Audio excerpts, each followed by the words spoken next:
Begini nih, cara dan syarat untuk menjadi super seller. Oke sellers, di sini langsung aja ya kita bahas untuk syarat yang pertama. Nah, untuk syarat yang pertama ini adalah mendapatkan minimal satu penjualan dalam rentang waktu 30 hari terakhir. Nah, ini adalah syarat yang harus kita penuhi jika kita ingin menjadi super seller di Bukalapak teman-teman. Dan untuk cara mendapatkan satu penjualan sekitar rentang waktu 30 hari terakhir itu caranya gampang banget. Dan ini berdasarkan pengalaman saya pribadi, saya pernah membuka 3 toko di Bukalapak dan alhamdulillah lumayan untuk omsetnya mencapai puluhan juta. Dan bahkan ada toko saya yang sampai tembus ratusan juta dalam rentang waktu 4 bulan teman-teman.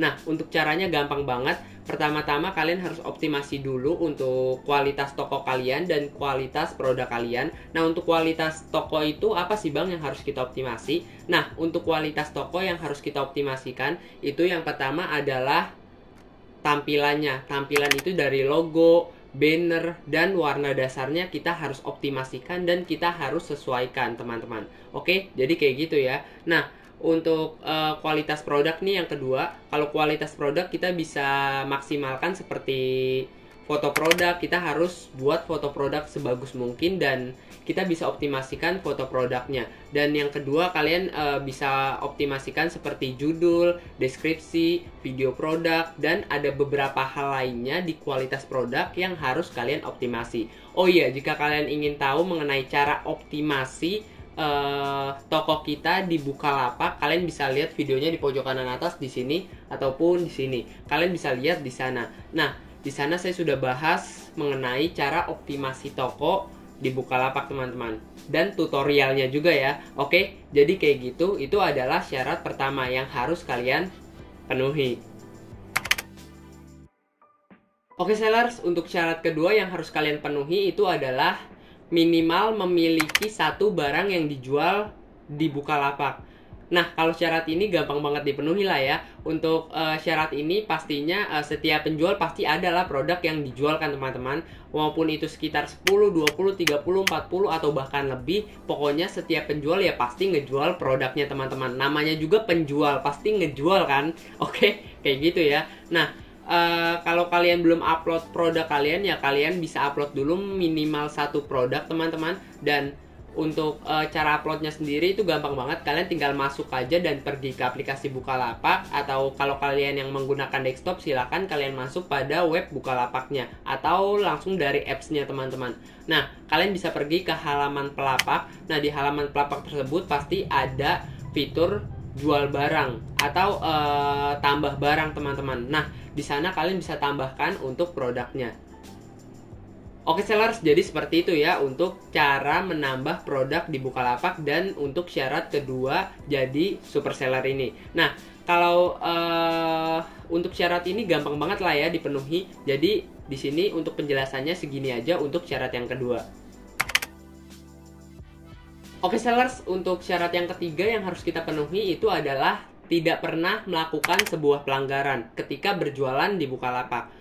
Oke sellers, ketika kita ingin menjadi super seller dan ini adalah syarat ketiga yang harus dan wajib kita penuhi teman-teman. Nah, kalau kalian ingin tahu toko kalian atau akun kalian pernah melakukan pelanggaran atau tidak, kalian bisa cek di notifikasi ya. Dan di notifikasi tersebut kalian tinggal scroll aja. Di sana nanti kalau kalian pernah melakukan sebuah pelanggaran, di sana akan diinfokan teman-teman. Oke, jadi kayak gitu ya. Nah, ketika kalian melakukan sebuah pelanggaran ya maaf sekali kalian tidak bisa menjadi super seller dan bergabung jadi super seller teman-teman. Nah, tapi kalau kalian mau ngakalin tetap pengen jadi super seller walaupun kalian terkena pelanggaran, coba kalian bisa chat ya dari customer Bukalapaknya. Kalian bisa bilang bahwa kalian melakukan pelanggaran tersebut tidak disengaja teman-teman. Siapa tahu boleh dan kalian diizinkan menjadi super seller. Kalau kalian nggak sengaja ya atau kurang paham dengan peraturannya sehingga kalian melakukan hal tersebut tanpa disengaja dan tanpa disadari. Coba kalian bilang aja ke Bukalapak, siapa tahu boleh. Itu adalah solusi yang saya berikan kepada kalian salah satunya teman-teman. Tetapi untuk solusi kedua, kalau kalian memang tidak bisa nih, dan kalian misalkan akun kalian terkena nih pelanggaran, dan memang ketika kalian sudah ajukan untuk solusi pertama yaitu hubungi Bukalapak bahwa kalian tidak sengaja untuk melakukan pelanggaran ini, ya cara kedua terpaksa kalian harus membuka toko baru dan memulai dari nol lagi, memulai dari awal teman-teman. Oke, jadi seperti itu ya. Itu adalah syarat ketiga yang harus dan wajib kalian penuhi. Oke sellers, untuk syarat keempat yang harus kalian penuhi itu adalah status toko atau lapak sedang aktif.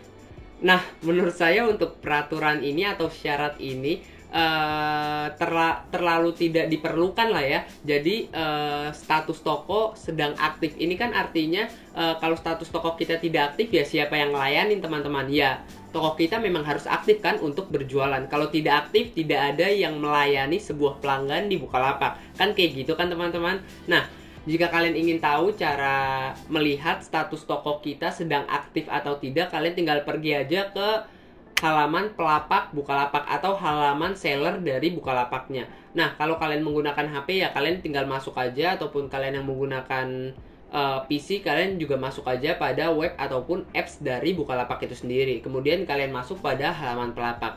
Nah, di sana nanti akan ada untuk status lapaknya. Kalian tinggal lihat aja, dan kalau status lapak kalian ditutup ya kalian tinggal ubah ke dibuka teman-teman. Oke sellers, jadi begitu untuk 4 syarat yang saya jelaskan dan sebutkan tadi. Nah, saya akan rekap ulang nih 4 syarat yang saya sebutkan dan jelaskan tadi teman-teman. Oke sellers, untuk syarat yang pertama itu tadi adalah mengenai mencapai minimal 1 penjualan dalam rentang waktu 30 hari terakhir. Jadi kita harus mendapatkan minimal 1 penjualan ya di Bukalapak dalam rentang waktu minimal 30 hari terakhir teman-teman. Nah, untuk syarat kedua yang harus kita penuhi itu adalah mempunyai minimal 1 barang untuk dijual teman-teman. Untuk syarat ketiga itu adalah tidak pernah melakukan pelanggaran di akun pembeli ataupun akun penjual ya teman-teman. Nah, untuk syarat keempat itu adalah status lapak sedang aktif atau sedang buka teman-teman, tidak ditutup loh ya. Oke sellers, jadi itu adalah 4 syarat yang harus kalian penuhi dan harus kalian maksimalkan teman-teman. Oke, sekian video kali ini. Sekian dari saya Ahmad Hidayat. Terima kasih. Oke, mantap. Oh iya, untuk kalian nih yang ingin tahu mengenai informasi mengenai hiasan dinding, saya punya juga untuk produk nih dari saya pribadi. Nah, ini adalah berupa kata-kata yang bagus ya. Kalian juga bisa custom di sini, ataupun untuk yang tintanya nyala seperti ini juga ada teman-teman. Saya punya banyak di sini sebenarnya, tapi saya tidak bisa angkat semua ke sini karena ada peralatan record yang tidak bisa saya pindahkan teman-teman. Jadi kalau kalian ingin melihat-lihat mengenai rak dinding ataupun kalian ingin melihat-lihat mengenai hiasan dinding, kalian bisa lihat ya untuk hiasannya di kolom deskripsi. Oke, jadi kayak gitu aja. Sekian dari saya. Terima kasih. Mantap. Oke.